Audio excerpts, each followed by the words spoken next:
Students are joining. Let's wait for 1 minute. अभी time भी नहीं हुआ है हमारा, right?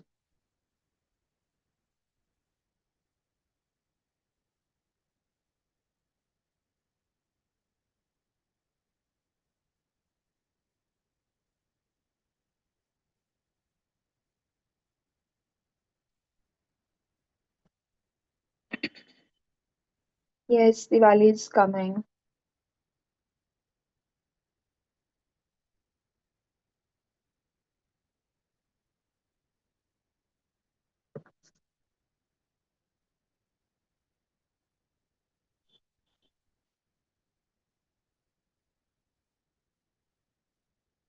Okay, fine. So let's start the class. Restaurants are Recording in joining. progress. Is that all? Good evening, everyone. Hope you all are doing well, right? So let's start our business environment class.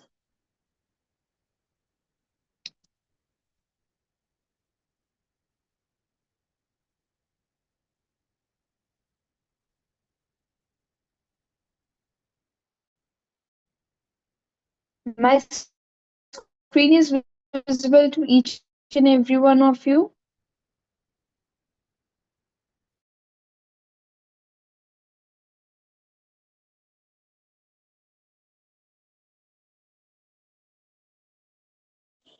Class में if someone if any student will text me apart from the topic, apart from the subject, उसको मैं block कर दूंगी.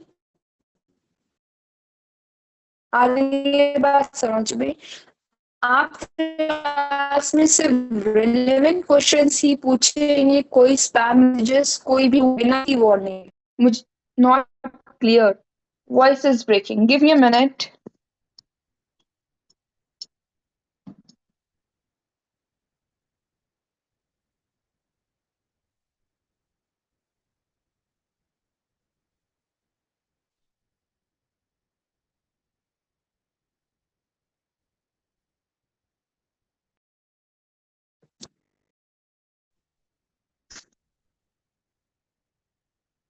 Now my voice is clear to everyone. Yes, ma'am, it's clear. Okay, thank you, ma'am.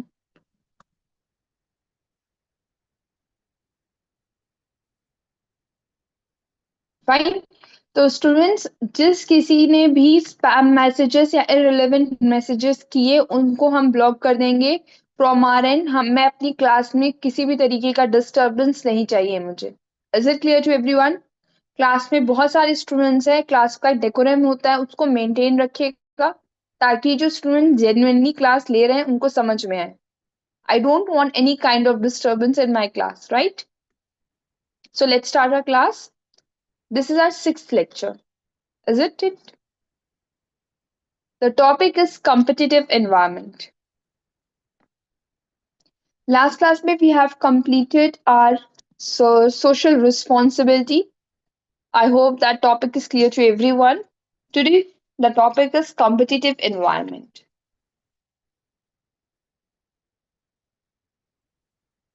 The competitive environment refers to the external conditions and forces in which a business operates, characterized by competition among organizations. Companies within the same industry often compete for customers, market shares, and resources. This environment shapes business strategies and affects performances.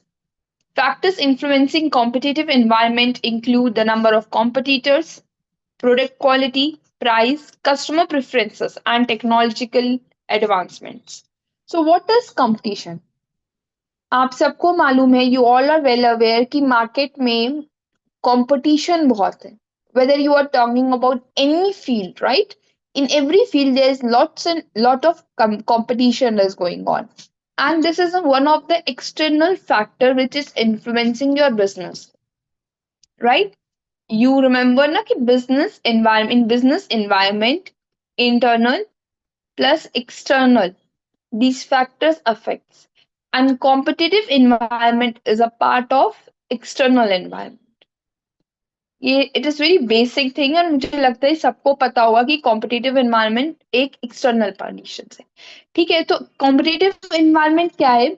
Competitive environment वो external conditions और forces बताते हैं, उनको describe करते हैं जिससे आप अपनी ऑर्गेनाइजेशन में रह के उस हिसाब से अपनी स्ट्रैटेजीज बनाइए, ताकि उस आपकी जो परफॉर्मेंस है बिजनेस में, आपका जो मार्केट में आपका जो रोल है उसमें ज्यादा कोई नेगेटिव इफेक्ट ना आए। आपके कॉम्पिटिटर्स बहुत सारे अवेलेबल हैं मार्केट में, चाहे नंबर ऑफ कॉम्पिटिटर्स पे डिपेंड करता है, आपके प्रोडक्ट की क्वालिटी पे डिपेंड करता है, प्राइस है, कस्टमर की प्रेफरेंसेस है, टेक्नोलॉजिकल एडवांसमेंट्स है, ये सारी चीजों के बेसिस में आप कंपैरिजन करते हो। देखो कंपटीशन कहाँ से आ रहा है? दो कस्टमर्स हैं, ए एंड बी, राइट? दोनों के पास इक्वल अमाउंट है। फॉर एग्जाम्पल इसके पास भी 5K है शॉपिंग के, इसके पास भी 5K है शॉपिंग के। ठीक। अब अगर इनको एक कोई ड्रेस लेनी है, for example one dress purchase करनी है, या शर्ट ले लो, लड़कियां कोई ड्रेस ले लो, एनीथिंग, राइट? तो 5K ठीक है अमाउंट, ठीक है एक ड्रेस के लिए। अगर आप यही एक बहुत लोकल मार्केट में जाते हो, चाहे आप किसी बड़े से शोरूम में जा रहे हो, चाहे मान लो आपके पास ऑप्शन में क्या, H&M, आपके पास वेबसाइट है, फैब इंडिया है, मतलब बहुत सारे। अब क्या है, ये सारे कॉम्पिटिटर्स हैं मार्केट में, राइट? इतने सारे ऑप्शंस आपके पास अवेलेबल है। कुछ लोगों को सिर्फ H&M के पसंद आते होंगे, कुछ लोगों को सिर्फ वेबसाइट के पसंद आते होंगे, कुछ को पैंटालून्स पसंद आता होगा।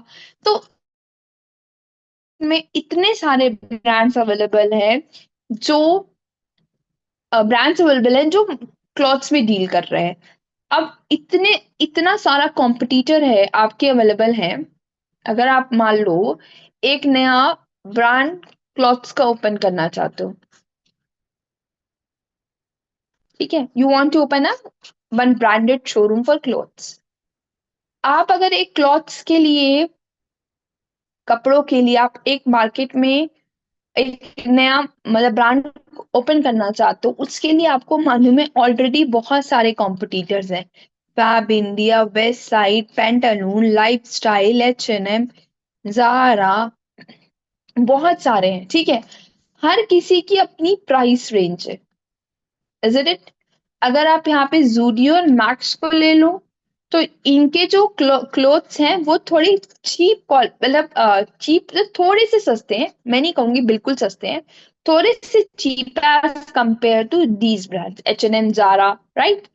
तो आपको अपने प्रोडक्ट को इस तरीके से बनाना है, ऐसी स्ट्रैटेजी के साथ लेकर आना है, ताकि आप मार्केट में सरवाइव कर सको, आपका ब्रांड लोग पसंद कर सके, राइट?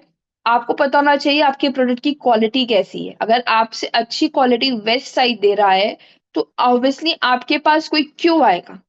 अगर आप क्वालिटी मान लो इक्वली है आपकी और वेस्ट साइड में, बहुत ज्यादा डिफरेंस नहीं है, अब प्राइस रेंज का बहुत डिफरेंस रखोगे, ऑब्वियसली अगर क्वालिटी सेम है तो जो थोड़ा सा लो प्राइस में दे रहा होगा हम उससे ले लेंगे।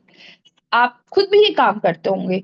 तो एक बिजनेसमैन के पॉइंट ऑफ व्यू से समझो कि कंपटीशन किस तरीके से इन्वायरमेंट में इफेक्ट डाल रहा है, आपके बिजनेस स्ट्रैटेजीज में, आपके बिजनेस को एक शेप देने में किस तरीके से इफेक्ट डाल रहा है।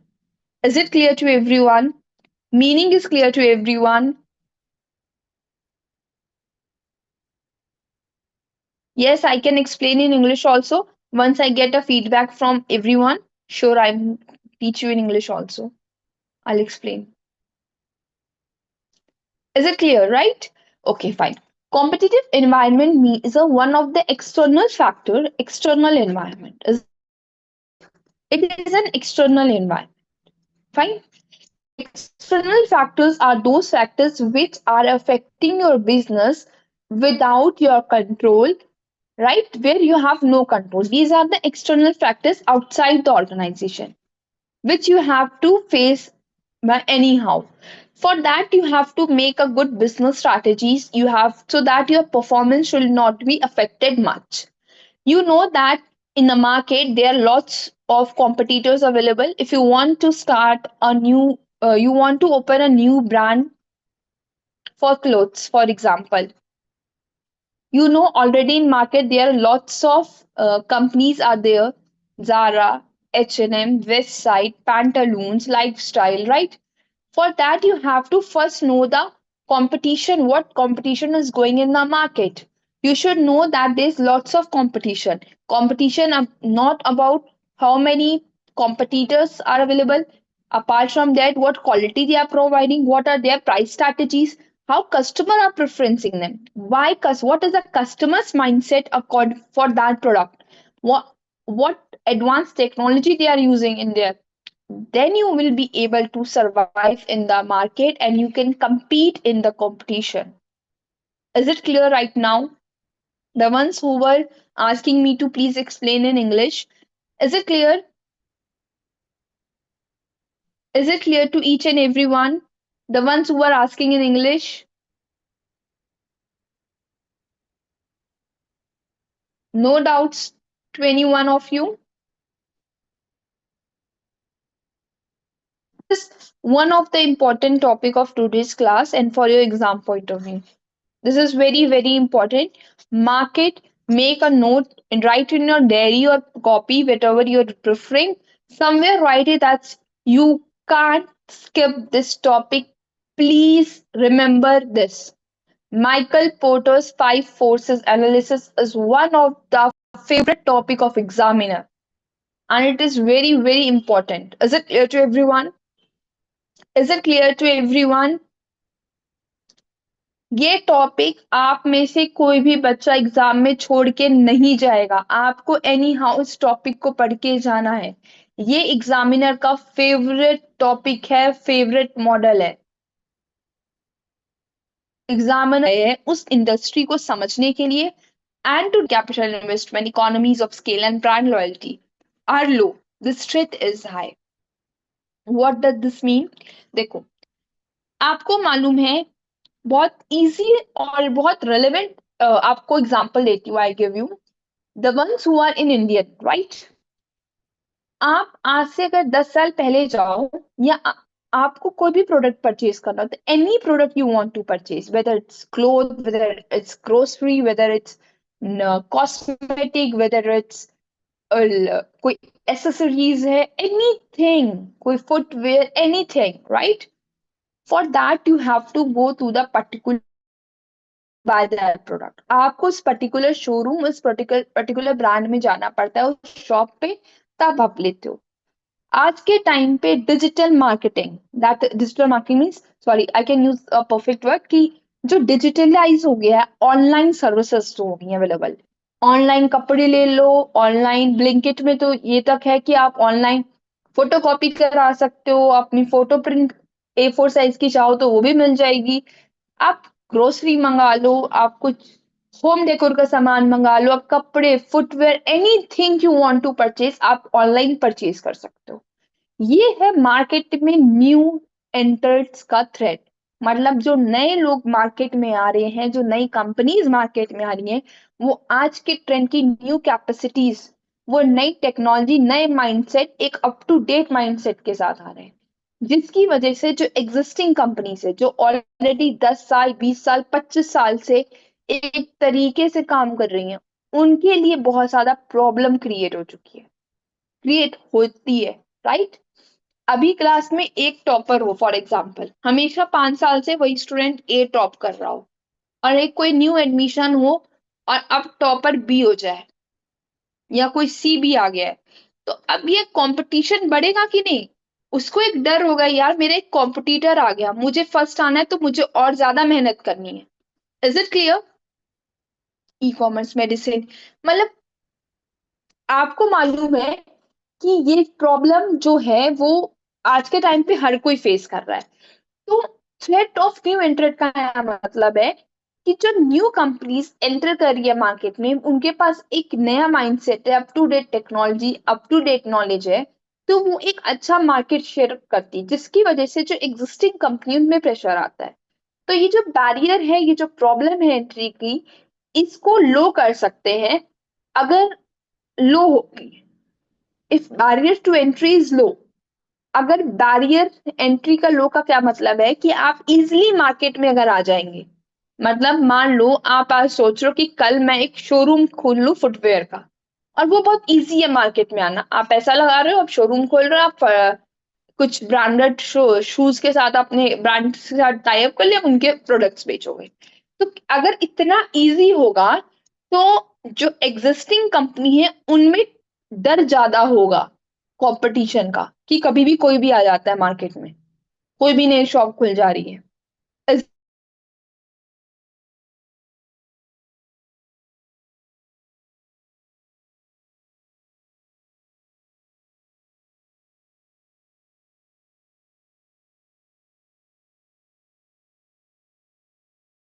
Doubts to threat of new entry, ये बहुत इंपॉर्टेंट है, that's why I am asking you. Ma'am no voice, आवाज नहीं आ रही मेरी आज? पक्का?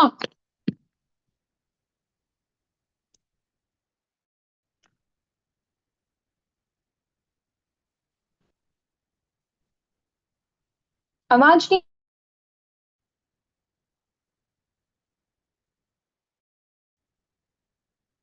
अच्छा गिव मी अ मिनट, मैं 1 मिनट देखती हूँ, कुछ वाईफाई में तो नहीं। 1 सेकेंड वेट करो, No, wait. ma'am, your voice is absolutely clear.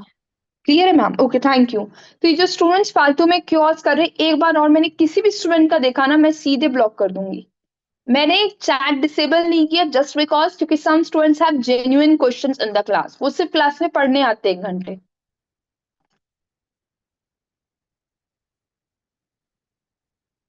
Next topic, next point is bargaining power of suppliers. Suppliers can influence price, quality, and availability of materials.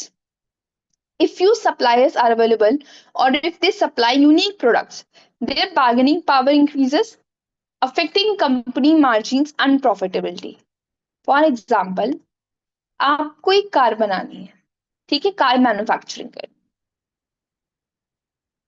अब car manufacturing करने के लिए you need some parts, जिनको assemble करके आप एक car बनाते हो, ठीक है।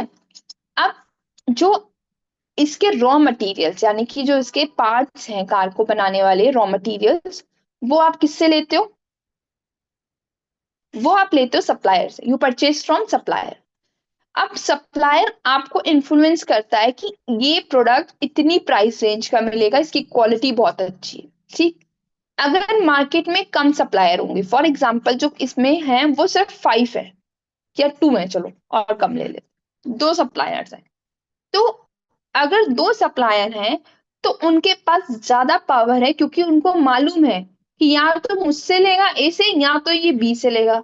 और उन दोनों ने प्रॉपर मार्केट को कैप्चर किया हुआ है कि अगर यहाँ से लेंगे तो भी 15% डिस्काउंट, यहाँ से लेंगे तो भी 15% डिस्काउंट, प्राइस में कोई चेंज नहीं है। तो जो इनके पास जो मार्जिन है आपको इन्फ्लुएंस करने की, सप्लायर्स के पास, वो ज्यादा हो जाएगी, जिससे आपके मार्जिन और प्रॉफिटेबिलिटी में फर्क पड़ेगा। क्योंकि अगर आप ये एस्टिमेशन लगा रहे हो कि ये प्रोडक्ट, फॉर एग्जाम्पल आप जो प्रोडक्ट बनाओगे वो बनाएंगे 1 लाख का, और आपने रखा इसमें 20,000 का प्रॉफिट, ठीक है, मार्जिन 1,20,000 की मैं मार्केट में कार सेल करूंगा फॉर एग्जाम्पल। अब अगर आपको आपकी कॉस्ट ही 1,20,000 की पड़ेगी, तो आप इसको एटलीस्ट 150 पे सेल करोगे, क्योंकि आपके पीछे सप्लायर आपको बहुत महंगा रॉ मटेरियल दे रहे, they are costing too high. क्यों? उनके पास पावर कैसे सप्लायर्स के पास ज्यादा हो जाती है, अगर इफ जो सप्लायर्स है वो कम है। अगर सप्लायर ज्यादा होंगे तो बार्गेनिंग पावर कम हो जाएगी, क्योंकि आपके पास 50 सप्लायर्स अवेलेबल है, कोई ना कोई तो आपके प्राइस के अकॉर्डिंग आपके साथ डील कर लेगा, इज इट इट। वहीं पे 2 सप्लायर्स अवेलेबल होंगे तो यहाँ पे थ्रेट ज्यादा होगा और यहाँ पे थ्रेट लो होगा। This point is clear to each and every one of you? This problem is clear to each and every one of you?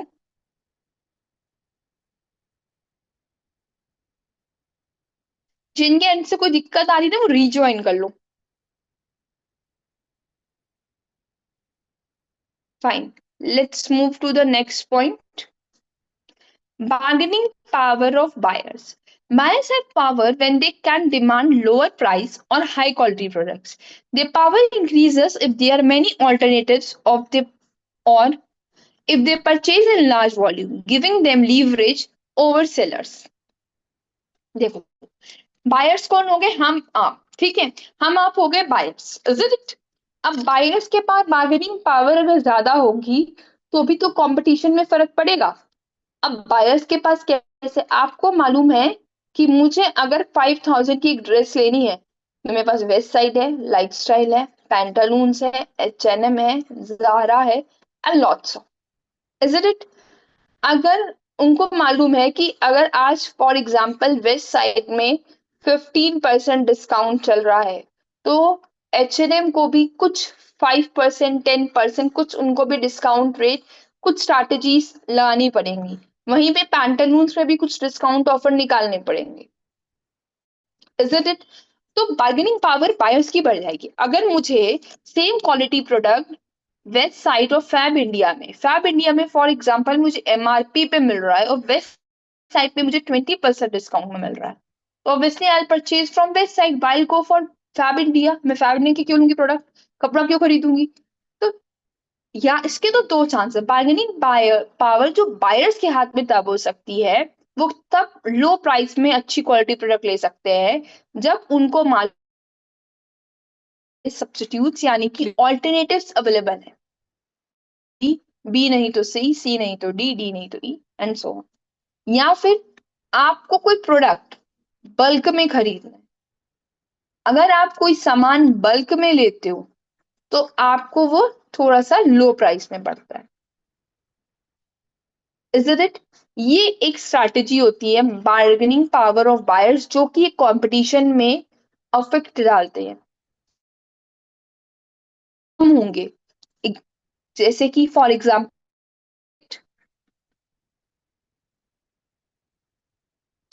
अब अगर आपको लखनऊ से दिल्ली जाना है फॉर एग्जांपल, ठीक है, और आपको अगर रेलवे टिकट सेकेंड AC की 5000 की मिल रही है तो वो आपको 5K की ही मिलेगी, वो आपको कोई डिस्काउंट नहीं देगा। वो डिस्काउंट एक को मिलेगा तो वो सबको मिलेगा। अगर मुझे 5K की पड़ रही है तो आपको भी 5, और यहाँ पे कोई पावर नहीं है बायर के पास। Is it clear to everyone? The third point is clear to everyone. Please let me know. Please explain in English too. Okay. All the points, or should like I explain only third point?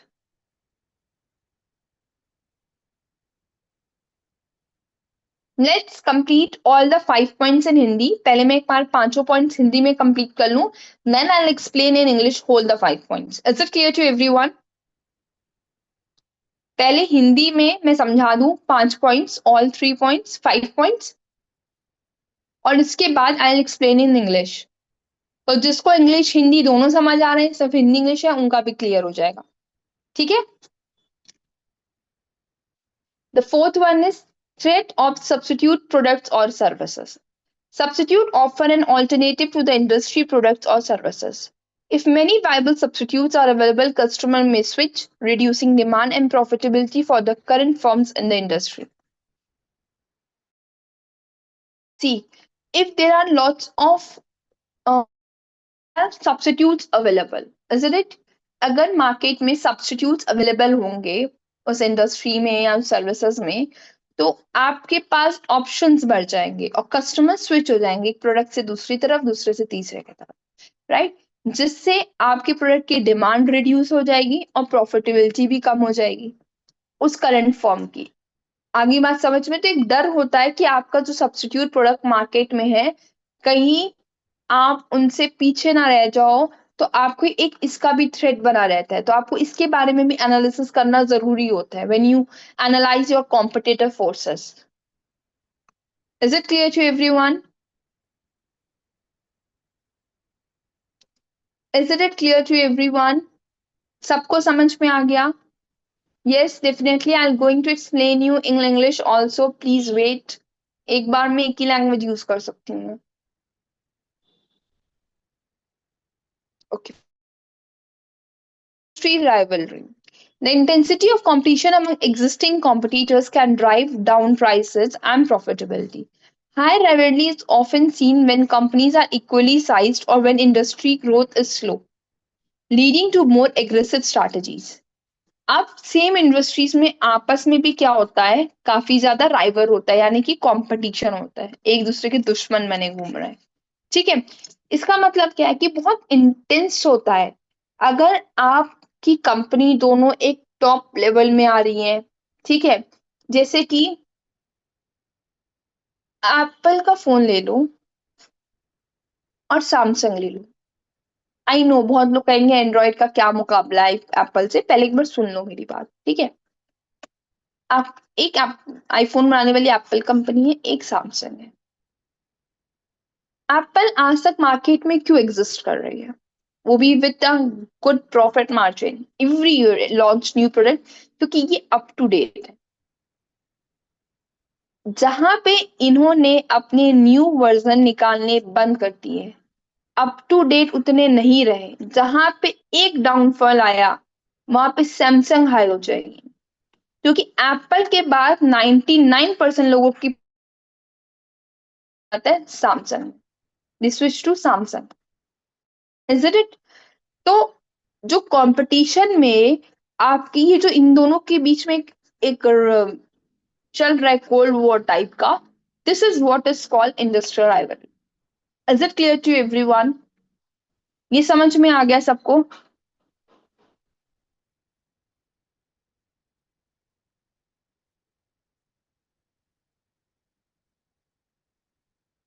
Fifth point is clear to everyone? Fine. The ones who want to understand in English, okay, fine. So this is one of the important topic of today's class. You can't skip this at all. Please remember each and every one students in the class that you can't skip this. There are five forces, there are five factors that influence and help you to analyze the competitions in the market so that you can determine your profitability level and increase that, right? To end state is threat of new entry. You have new entry. If there are lots of existing companies available in the market and you want to come in that category, for example, there are lots of companies like Westside, they are dealing in clothes, Westside, Pantaloons, or Lifestyle, Zara, isn't it, H&M, Fab India, W. There are lots of companies, lots of brands available. And if a new brand came, for example, Zudio, recently it captures the whole market in a very large scale, right? They are giving a good quality products. We are not right now, we are studying what is quality product here.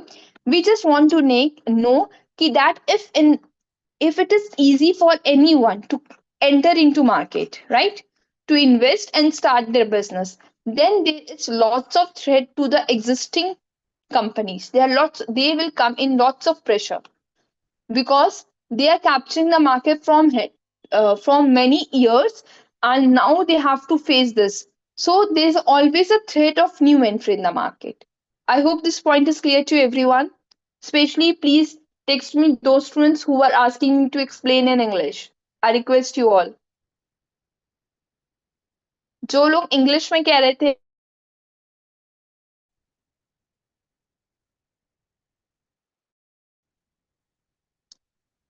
Fine. Will purchase raw material from whom? Suppliers. आप किससे purchase करोगे? You will purchase from suppliers. If in the market there are lots of suppliers, then you will be having a, you don't, there is a no power of bargaining to suppliers. But if there are, for example, there are two buyers, two suppliers available who are dealing in providing raw materials for manufacturing car, okay, now they have full control to offer the price. If they want to offer a high price, they can offer you a high price, and you have to purchase from them only because you don't have the options, because they are very limited suppliers available. So if their suppliers are limited, the more power of bargaining goes to the supplier only. Is it clear to everyone?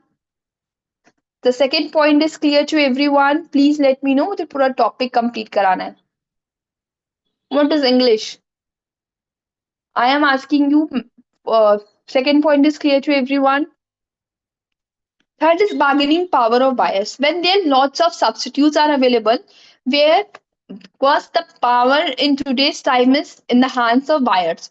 If they have the more power, then buyers can have only two conditions for having a bargaining power. First is products alternatives are available in the market, or you are purchasing in a bulk in a huge volume. You are purchasing in a large volume products, then you can get a some bargaining power. ये point clear है सबको? This point is clear to everyone.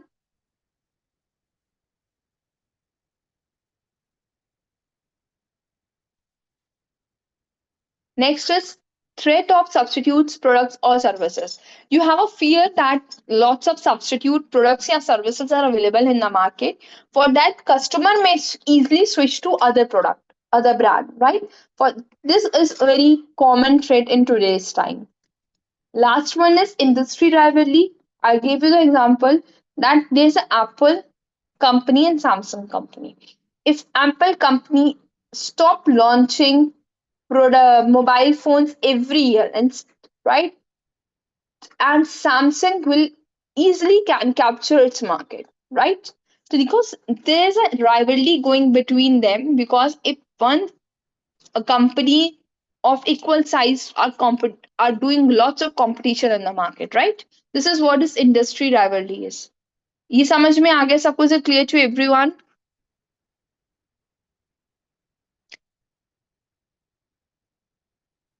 मैं एक topic को ही बार बार repeat करूंगी बच्चों, तो course कैसे कंप्लीट होगा?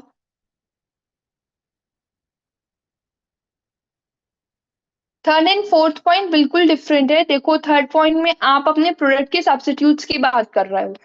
अगर आप टी खरीदने जाते हो तो टी खरीदने की बहुत सारी कंपनीज हैं, फ्लेवर्स है बहुत सारे. बट अगर मैं मोबाइल फोन की दो इंडस्ट्रीज की बात कर रही हूँ, एप्पल एक कंपनी है और एक सैमसंग है, उनके बीच में चल रहा है competition. This is called industry rivalry. आप समझ में आया? Difference is clear? I'm saying there's a difference between fourth and fifth point. Fourth point is talking about products and services, and fifth point is talking about the whole industry. Is it clear, but students? Let's see. This is a chart given here.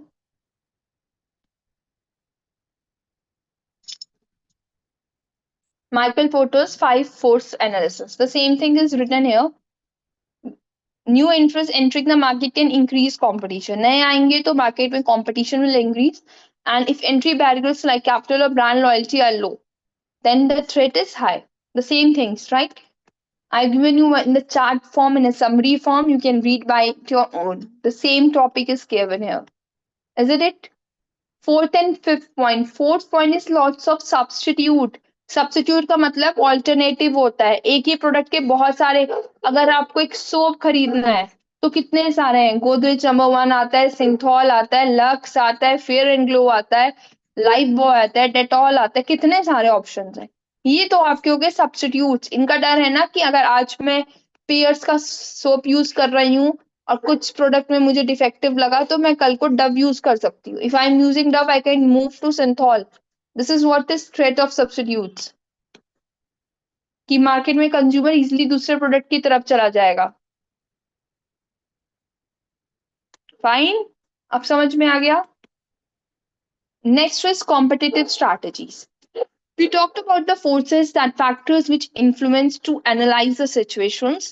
Competitive strategies are plans that companies develop to achieve their competitive advantage in their industry, right? For that, you have to be a cost leadership. The goal is to become the lowest cost producer in the industry. This can be achieved by improving efficiencies, cutting costs, and maintaining a cost advantage over competitors. आप अगर cost leadership यानी कि आप चाहते हो कि आप lead करो किसी भी प्रोडक्ट में आप डील कर रहे हैं, you want to lead by costing, अपनी कॉस्ट को रिड्यूस करके you want to lead, that is called cost leadership. You want to produce the product at the lowest cost with the good quality, with the same quality, by using improve by achieving improving efficiency. You can do this by improving your efficiencies, by reducing your cost, by reducing your wastage resources. Don't waste your resources, minimize the resources wastage, and maintain the cost advantage in the company. Then you will able to be lead in cost. आप कम cost में ज्यादा price high करोगे तो अपना profit margin earn करोगे, जिससे जो consumers है वो भी आपका प्रोडक्ट इजीली खरीद लेंगे और आप प्रॉफिट भी अर्न कर रहे हो, और बना ही नहीं सकता मार्केट में। इस तरीके की कॉस्ट लीडरशिप ले। Is it clear? ये समझ में आया? Next is differentiation. In this strategy, a company aims to offer a unique products or services that sound.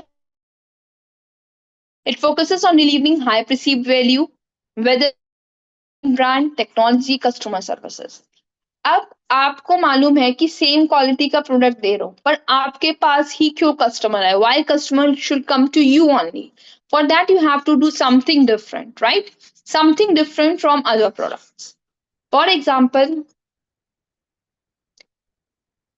आपने इसका नाम सुना है हयात का, आपने रमाडा का नाम सुना है। दे गिव ना in today's time they give कुछ ये वो देते हैं आपको मेंबरशिप, ठीक? In that membership for example you purchase a membership for 5000 a year. You can come and visit in one time. You can take a family dinner. You can have 2 cakes. You can have one night stay. You can access swimming pool like this. And same way Hayat is offering this for 8K. Obviously, Ramada's quality and Hayat's quality both are almost equal. But there को कौन सा किस तरीके से आप ऐसी unique दे रहे हो जो रमाडा नहीं दे रहा है, या रमाडा कौन सा फीचर दे रहा है जो हयात नहीं दे रहा आपको? So this is how you can make a differentiation. How can you make a strategies in to meet the competition in the market? समझ में आ गया?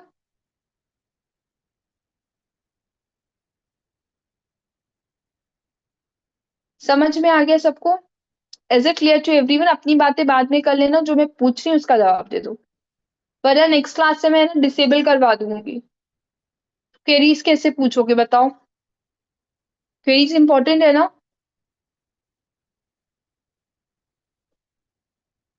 Next is focus. The strategy involves concentrating on a specific niche market. A company can either pursue cost leadership or differentiation within that niche by focusing on a particular customer group or geographical area. Companies can serve their target market better than competitors. देखो, एक होती niche market. Niche market समझते हो? एक market का एक सबसे small part, मतलब आप बहुत स्पेसिफिक होते हो कि आप इन्हीं पर्टिकुलर लोगों को ही अपना प्रोडक्ट सेल करोगे। इसके अलावा if anyone come to you, you will not sell your product. Can anyone give the example?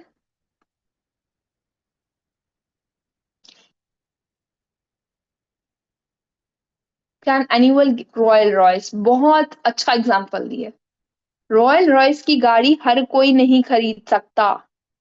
खरीद सकता है हर कोई? दो, नॉट एट ऑल।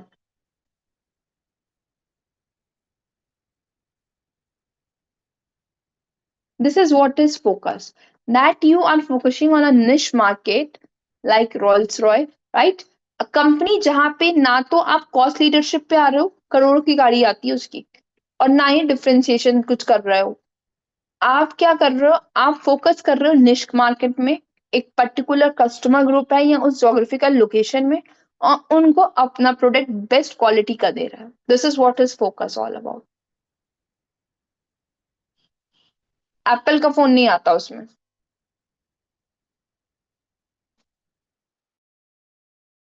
तो भी एप्पल आपको अपना प्रोडक्ट बेच देगा, उसको से मतलब नहीं, उसका बात खत्म। ठीक है, इसका बेस्ट एग्जांपल रॉयस रॉय की गाड़ी है। I hope this is clear to everyone. Let's move to the next slide.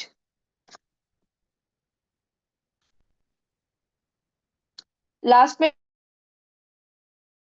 वैसे होगा तो नहीं, अगर स्टूडेंट्स को होगा तो फाइन।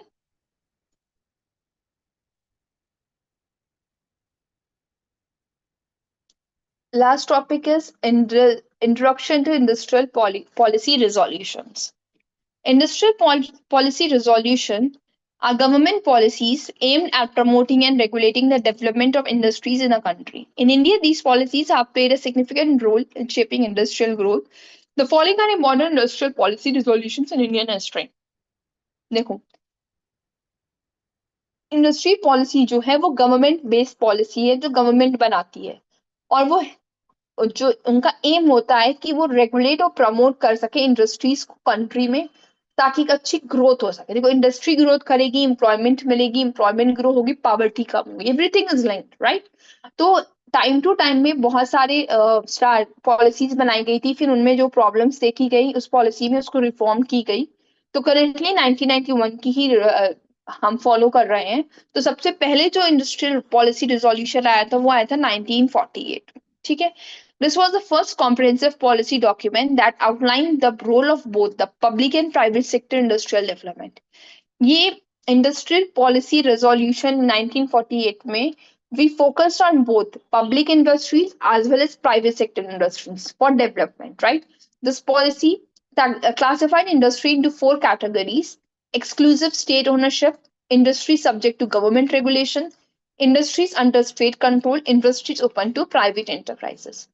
तो 4 कैटेगरीज में डिफाइन करके पब्लिक एंड प्राइवेट दोनों का कंट्रोल, किसी में सिर्फ पब्लिक किसी में प्राइवेट, इस तरीके से इंडस्ट्री पॉलिसी रेजोल्यूशन 1948 आया।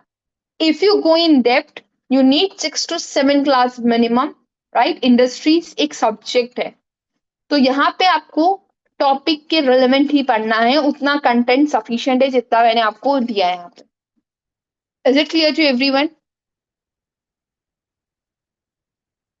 Yes, obviously can import.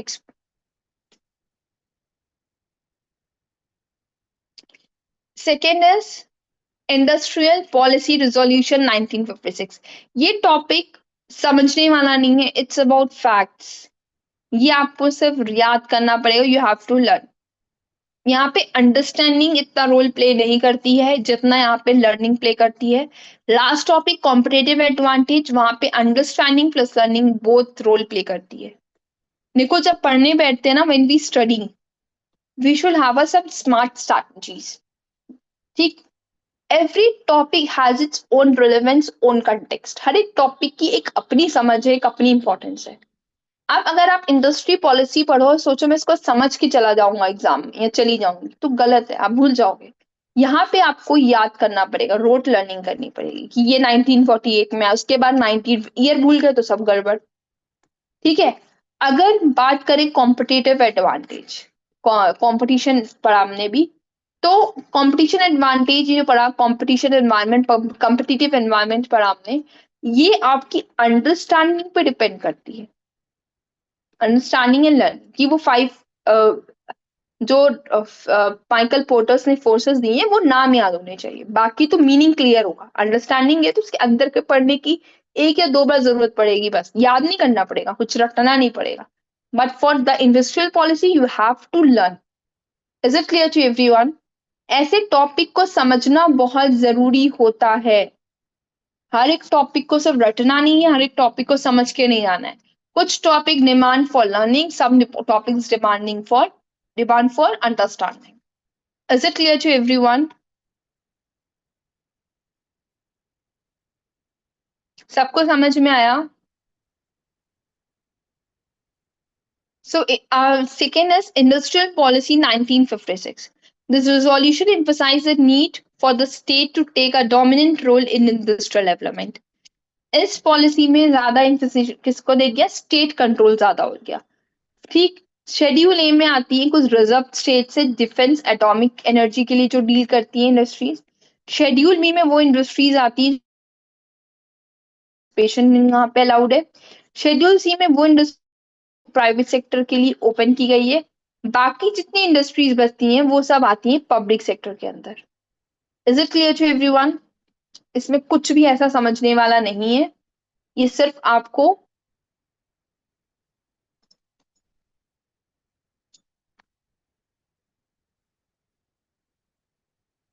याद करना है।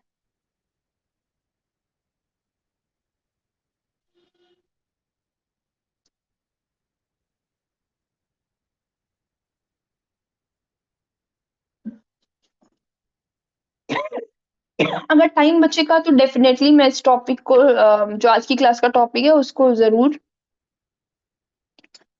समरी के फॉर्म में आपको समझा दूंगी।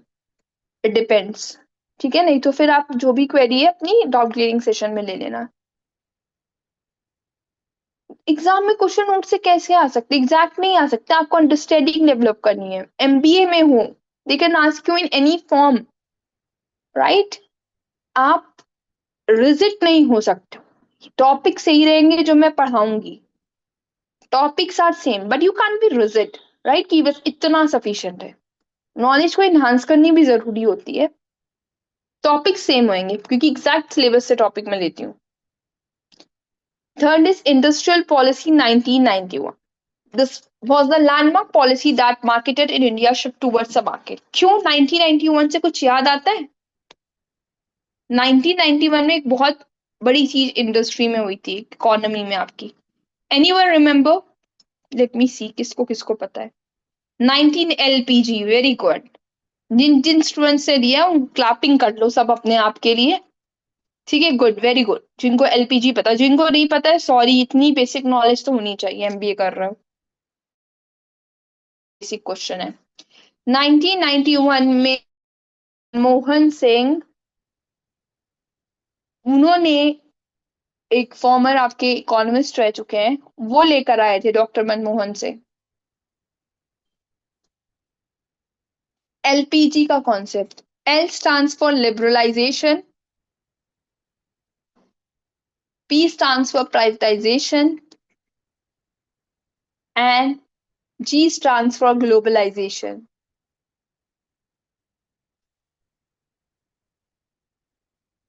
What do you mean by liberalization? Let me know. देखती हूँ कितने कितने को पता है। शॉर्ट में लिख दो, पूरा डेफिनेशन लिखने की जरूरत नहीं है। न्यू इकोनॉमी पॉलिसी आई थी, freedom, okay. Anyone else? Liberalization means freedom. Licensing freedom, okay. Rest economy policy, अच्छा open market, अच्छा liberty. Freedom for newcomers, okay. Freedom, the process means elimination of control over the state over economic activities. Fine. Many students have losing government controls. Fine. Liberalization means that they are giving you a freedom, liberal, to start any business. There were some exceptional businesses like arms, alcohol. For that, you need approval from government, that license. Otherwise, everyone is liberal to start their own business. Is it clear to everyone? Liberalization. What do you mean by privatization? Privatization का क्या मतलब है? Okay, Shreya. Anyone else? Okay, Sankalp. Okay, Rakesh. No government involvement. Okay, Sunny, Ritesh, Ritesh, Purva. Exactly. All are right. Almost सबने ही बिल्कुल सही answer दिए। Privatisation का मतलब है कि प्राइवेट सेक्टर को इन्फ्लुएंस किया गया, प्राइवेट सेक्टर ओपन किया गया, मतलब प्राइवेट सेक्टर भी एक सेक्टर को इंपॉर्टेंस दी गई था, ठीक है? After that G, G stands for globalisation, ये तो सबको पता होगा शायद। Globalisation, what do mean by globalisation? Moving barriers to all world, do business globally. Good, good, very good. You can start a company globally, international market, worldwide. Very good. MNC allowed. Very good. Merging business internationally. Very good. Very good. Everyone. Brilliant, brilliant. चलो सब अपने लिए clapping कर लो फिर। Globalisation exactly जिन बच्चों ने message कर रहे हैं, किया है मैंने जितनों का पढ़ा, they all are giving a right answers कि ग्लोबलाइजेशन का मतलब है कि आपने पूरी देश को, पूरे वर्ल्ड को एक मार्केट बना लिया, वन मार्केट। डील कर सकते हो, ग्लोबली डील कर सकते हो, ठीक है। ऑप्शंस मिल गए, एफडी कर, एफडीआई हो गया, फॉरेन डिपॉजिट्स, मतलब लॉट्स ऑफ, मतलब एक ओपन मार्केट हो गई ग्लोबली काम करने के लिए, ठीक है। एरिया एक्सपांड हो गया आपका, इंटरनेशनल बिजनेस, बिल्कुल सही। क्लैपिंग फॉर ऑल, बिल्कुल बिल्कुल। चलो ठीक है। So this is what industrial policy 1991 जब एलपीजी का कंसेप्ट आया, liberalisation pride globalisation. Abolition of industrial licensing, जो इंडस्ट्रियल लाइसेंसिंग इनको एबॉलिश किया गया। अच्छा, तुम लोगों ने यहीं से पढ़ के आंसर दे दिए, तभी मैं सोचू सबके आंसर क्यों सही आ रहे हैं। यहाँ से पढ़ के दिए तुम लोगों ने आंसर स्लाइड से? नहीं, सबको आता था। कुछ ने एक दो को आता होगा, बाकी सबने तो यहीं से कॉपी किया होगा पक्का। चलो ठीक है, कोई बात नहीं, अगर नहीं किया तो। Except for a few industries licensing requirements were remove, ठीक है। Second is this investment. This is disinvestment public sector means partial privatization of public enterprises was increased. Clear? Third is encouragement of foreign investments. Policies allowed more FDI in various sectors. Reduced role of public sector overall. Right? Several industries को allow हो गया कि private sector participation हो जाए। इससे क्या हुआ, पूरी इंडस्ट्रियल को एक नया शेप मिल गया। Is it clear to everyone? Should I explain any point once again? Please let me know. Smart MBA students. Oh, इतनी तारीफ।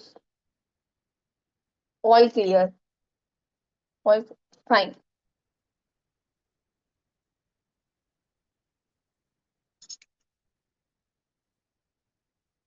सो ये चार्ट के फॉर्म में, समरी के फॉर्म में भी, हाँ, मतलब मैं कोशिश करती हूँ कि आप लोग को ये चार्ट प्रोवाइड कर दूं ताकि आपको पूरे टॉपिक का जो क्रक्स है वो एक ही स्लाइड में देखने को मिल जाए। Is it it? तो देयर वर सम स्टूडेंट्स जिन्होंने पहली बार ज्वाइन, फर्स्ट टाइम ज्वाइन किया क्लास, उनको कुछ समझ नहीं आ रहा है। देखो, जिन्होंने फर्स्ट टाइम ज्वाइन किया उनको मैं ऑलरेडी बता दूं, ये हमारा 6th लेक्चर है। हम यूनिट 3 ऑलमोस्ट कंप्लीट कर दिए आज, ठीक है। 2 यूनिट्स बस रहती हैं हमारी, और हमने बहुत सारे टॉपिक्स कवर किए। आज पर सिलेबस सब कुछ चल रहा है, और ये टॉपिक्स ऐसे हैं जो फर्स्ट टाइम मैंने क्लास में पढ़ाए हैं, प्रीवियस क्लास से रिलेटेड नहीं है। ओके, तो आज की क्लास में हमने पढ़ा competitive environment, and second was industrial policy. बहुत सारे स्टूडेंट्स का फर्स्ट है। ओके, तो मैं बता दूं, बिजनेस एनवायरनमेंट जो आपका एक सब्जेक्ट है एमबीए में,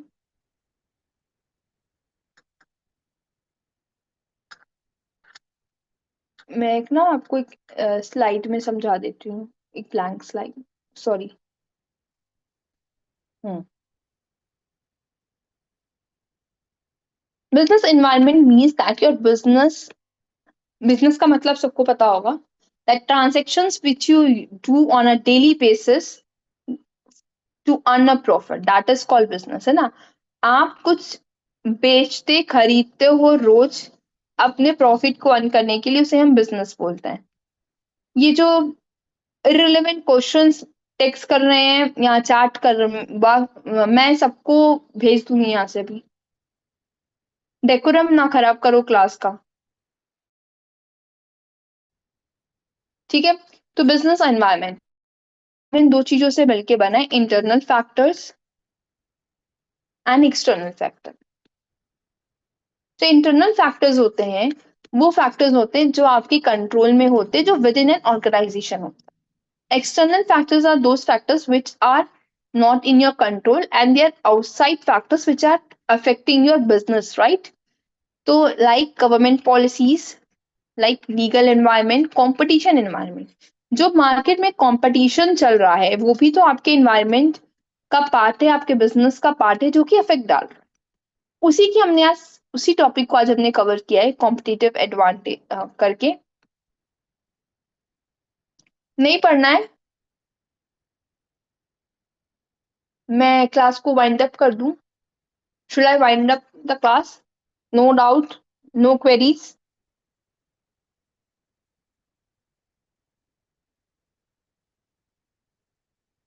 तो जो डिस्टर्बेंस कह रहे हैं उनको चैट बॉक्स देखने की जरूरत ही नहीं, वो सिर्फ मेरी बात सुने ध्यान से। तो कॉम्पिटिटिव एनवायरनमेंट जो है वो एक्सटर्नल फैक्टर है, ठीक है।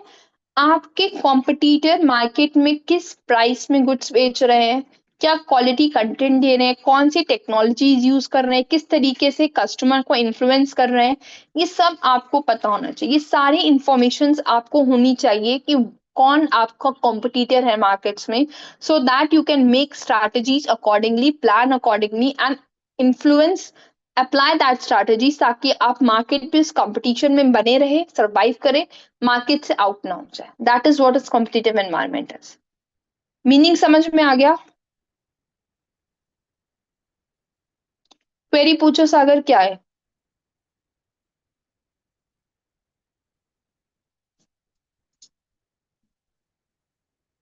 स्टडी करना और ये देखना किस तरीके से वो आपके बिजनेस को अफेक्ट डाल रहे हैं, ताकि आप उसके अकॉर्डिंग स्ट्रैटेजीज बनाओ, ताकि आप सही टाइम पे सही ट्रैक पे अपने बिजनेस को रन कर सको। उसके लिए सबसे इंपॉर्टेंट है माइकल पोर्टर्स का फोर्स एनालिसिस।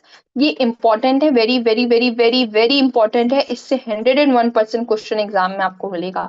ये एग्जामिनर का फेवरेट टॉपिक है, तो इसको प्लीज मत इग्नोर कीजिएगा, इसको मत भूल जाइएगा, इसको अच्छे से पढ़ के जाइएगा। मैं बार बार बोल रही हूँ, I am repeating it again and again, that please don't skip this topic at all. Very very important. VIP लिख लो इसके आगे, वीवीआईपी लिख लो, ट्रिपल वी लगा लो, मैं तो कहती हूँ। No there is not no WhatsApp group at all, ठीक है। For that there are 5 forces: threat of new entry, bargaining power of suppliers, bargaining power of buyers, threat of substitutes and industry rivalry. जैसे already explain, जब आपको इसकी recording मिलेगी तब आपको और इजीली समझ में आ जाएगा, ठीक है। और सेकेंड टॉपिक जो हमने पढ़ा वो हमने पढ़ा इंडस्ट्री पॉलिसीज का, ठीक है। इंडस्ट्रियल पॉलिसीज के बारे में पढ़ा कि किस तरीके से इंडस्ट्रीज ने मार्केट को किस तरीके से कैप्चर किया, क्या क्या पॉलिसीज जो गवर्नमेंट ने बनाई, पहले 1948 में, फिर 1956 में, और लास्ट में जब 1991 में एलपीजी का कंसेप्ट आया, तो मार्केट में एक इंडस्ट्री ने एक अलग ही शेप ली, एक अलग अलग तरीके से ही मार्केट को कैप्चर किया। Is it? तो ये हमने आज की क्लास में पढ़ा। जो फर्स्ट टॉपिक है वो आपकी अंडरस्टैंडिंग पे बेस्ड करता है, और जो सेकंड टॉपिक इंडस्ट्री है वो थोड़े फैक्ट्स फिगर्स पे है, ठीक है। थोड़ा कॉमन सेंस लगाओगे तो भी ठीक है, अगर है तो, नहीं तो कोई बात नहीं। तो ये थी हमारी आज की क्लास। डाउट्स क्लियर हुए? कुछ के will discuss in a doubt clearing session, ठीक है। So thank you so much everyone, you can leave now.